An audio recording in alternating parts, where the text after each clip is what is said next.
Salutations, ladies and gentlemen, the Streaming Enderman here, back again with another video, and today will be a quick video. This is a Opinel knife. This is an Opinel number 8, and this is the limited edition. This is my first limited edition Opinel. This is the Plane Tree model. Little backstory behind this, kind of a little funny story here. I bought one of these before from Hero Outdoors, a place here in Canada, and Hero is not very good for their stock updating. They never mention when something goes out of stock. They almost never update. And so I bought this knife expecting to get it, only for them to say, "We're sorry, this knife is out of stock. We don't have any." And I thought that I missed out on my chance to get one of these, but I was at Moonraker Knives, a place I've been shopping from a lot recently, and they turned out to have these. So I got one there, and it turns out they were actually cheaper at Moonraker. So I'm actually happy I didn't get it from Hero, because not only did I get a cheaper knife at Moonraker, but they actually had them in stock. So that's good. But again, this is in the simple Opinel box, kind of this nice dark blue. It says Opinel Savoie France, number 8, Plane Tree. You just open the box and you get this little certificate of authenticity here. And if you want, you can read about the history of the Opinel in both English and French. And it says limited edition 6,000 pieces. So there are 6,000 of these worldwide, and I just happened to manage to snag one. So that's very good. So, just the rest of the box, very simple packaging, even for a limited edition knife. So this is the number 8 Plane Tree. This is the traditional size of a number 8. So comparing it with another Luxary number 8 I have, here's the Paduk number 8, exact same size. We've got the Vero Block locking ring here. It's number 8, made in France. And another thing about the Luxary line, they don't stamp the name of the brand on. This is a number 9. On the basic models, it says Opinel Savoie France, but on the Luxary line models, they leave the wood completely uncovered. There's no stamp or anything on them. But you can see very nice grain pattern in this wood. I really like the grain. Plane trees I don't know much about them compared to other woods, but I believe they are known as the traditional tree of Provence, which is an area in France, for those who don't know.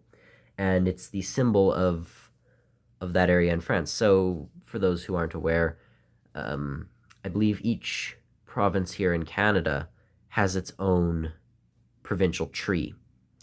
And the same may be for the USA. I'm not sure. I don't live in the USA, so I can't say. But if I have any American viewers, let me know. Do your states have their own official tree? Because I do know this is the tree for Provence in France. So, little interesting bit of history here. These were featured in quite a few paintings of old by a lot of the old masters. But very, very interesting grain pattern here. Let's just open the locking ring, and we can open up to a very, very, very nice mirror polished 12C27M stainless blade. Quite a few knives in the Luxary series have these polished blades, and I really, really like them. These are probably the nicest polishes I've ever seen. Better than that of any, say, case knife or anything like that. I think these are even nicer than Taylor's Eyewitness Premier Collection polishes. They're that good, and yet they're still very inexpensive. This was 18 pounds. So, what, that comes up to not even $40 Canadian. That's really inexpensive. But you can see, I like the shiny mirror polishes that the Luxary line Opinels have. And I think it's a nice contrast. You have this very shiny polish, but then you have a very, very light, simple-looking wood. And I like this wood. I think that it's a unique piece, and especially considering the history behind it and what its symbolism means, I think that adds to the value. But at the end of the day, for a limited edition piece, it's kind of plain. Anyone? Anyone? Okay, I'll stop. But anyways, yes, so you have a very, very nice polished stainless blade, 12C27M, very good steel, very modest steel, nothing too fancy, but not bad either. The locking ring, very secure. I've always said this is probably the most secure lock I've ever seen on a knife. Almost turns it into a fixed blade. There's no way to have the blade close on you unless you manually push the lock out of the way. So, very secure knives.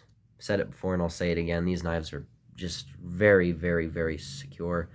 They don't feel like knives you have to worry about closing on you. Again, the blade stock of Opinels are crazy, crazy thin, making them probably the best slicers I've ever seen. These just cut clear through any kind of smoked salami or cheese or bread, just very, very well. These are absolutely incredible slicers. You will probably never find a better folding knife for general cutting use, and that's an ironic statement because all knives are supposed to be good for cutting, but the thinness of a blade makes it so much easier. Modern knives, I like modern knives, but a lot of them have the tactical, thick blades for, I don't know, combat. Are modern knives, do people actually make their knives and intend them for combat use? I don't know too much about modern knives. That's why I like traditional knives like the Opinel. The incredibly thin blade stock makes it just a beautiful slicer. It's not meant for stabbing anyone or anything like that. No, of course not.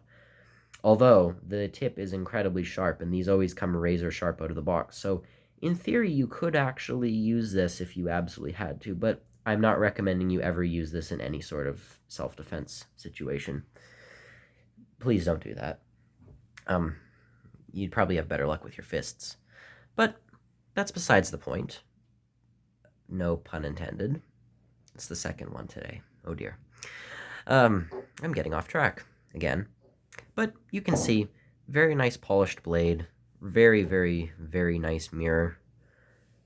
You've got the lock, which is of course very sturdy, and then the wood with that very unique grain pattern. So all in all, I'm probably not going to carry this knife because it's limited edition and I don't want to ruin the mirrored polish. So I'm probably going to keep this one in its box and probably use the, if I'm going to use a No.8, I'll probably carry the carbon steel Beechwood No.8. Just because I really like this one. It's the classic Opinel. I'm going to do a more in-depth video on this and the history of the No.8. So stay tuned for that. This is just a quick overview of a fancy No.8, but I'm going to be talking about the all-time classic, which is the Beechwood carbon steel variation. But hope you're looking forward to that. But in the meantime, yeah, this was probably a shorter video. Just wanted to do a quick rundown of this limited edition piece.